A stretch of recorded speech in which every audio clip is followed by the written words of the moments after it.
ചട്ടിയും കൗത്തിയിട്ട് ഇപ്പൊ എങ്ങനെ ഈ പോണെന്ന് അല്ലെങ്കിൽ ചിന്തിക്കണത് വേറെ എവിടുക്കല്ലടോ. നമ്മൾ കൊണ്ടോട്ടിയിൽ ഒരു ഷൂട്ടിന് വന്നപ്പോഴേ എയർപോർട്ട് റോഡിന് പോയിട്ടുണ്ടെങ്കിൽ വിമാനം താവുന്നതും ഇറങ്ങുന്നതും ഒക്കെ കാണാന്ന് പറഞ്ഞിട്ട് നമ്മൾ മൂപ്പരാൾ ഇതേ നയരാ പമ്പിന്റെ തൊട്ടടുത്തൂടെ ആയിട്ടേ ഒരു കുഞ്ഞു ഓഫ് റോഡൊക്കെ വരുന്നുണ്ട് കേട്ടാ.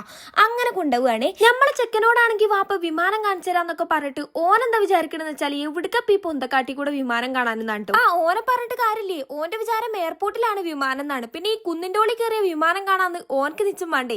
അങ്ങനെ ദേ വണ്ടി നിർത്തിയിട്ട് അവിടെ ഉപ്പിലിട്ട മാങ്ങ കണ്ടപ്പോ അതൊക്കെ വാങ്ങി കഴിച്ചിട്ട് നമ്മൾ ഇനി അങ്ങോട്ട് നടന്നു പോവാട്ടോ. വണ്ടി നിർത്താനൊക്കെ നല്ല സൗകര്യമുണ്ട്. പിന്നെ ഇങ്ങോട്ട് വരുന്നവരോടൊക്കെ പറയാനുള്ളതേ, തലക്ക് വെളിവില്ലാതെ ഇവിടെ വന്നിട്ട് വിമാനം എന്നും പറഞ്ഞ് തൊള്ളൊളിച്ച് നിന്നിട്ടുണ്ടെങ്കിൽ കുട്ടികൾ താഴത്തേക്ക് പോണത് അറിയില്ല കേട്ടോ. അതുകൊണ്ട് നല്ലോണം ശ്രദ്ധിക്കണേ. അങ്ങനെ നമ്മൾ വന്നപ്പോൾ അവിടെ ഒരു വിമാനം ഉണ്ടായിരുന്നു.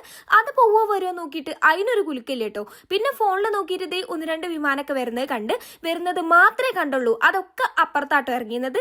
അത് പിന്നെ അല്ലെങ്കിലും അങ്ങനെയാണല്ലോ, നമ്മൾ എവിടെ പരിപാടി അവതരിപ്പിച്ചാലും ബാക്കി ഞാൻ പറയേണ്ട കാര്യമില്ലല്ലോ. നേരം കുറെ ആയപ്പോ നമ്മളെ ചെക്കൻക്ക് വിമാനം കാണാനുള്ള പൂതി അങ്ങോട്ട് പോയിട്ടാ. പിന്നെ ഓനക്ക് പേരയിലെത്തിയാൽ മതിയായേ. നമ്മളില്ലേ ഇവിടെ ഇരിക്കുമ്പോ വിമാനമൊക്കെ അപ്പുറത്തിറങ്ങും, അപ്പുറത്ത് നോക്കുകയാണെങ്കിൽ വിമാനമൊക്കെ ഇപ്പുറത്തിറങ്ങും. ഇതെന്താ കഥ? അനുഭവമുള്ള ആൾക്കാരൊന്ന് കമന്റ് ചെയ്യേ.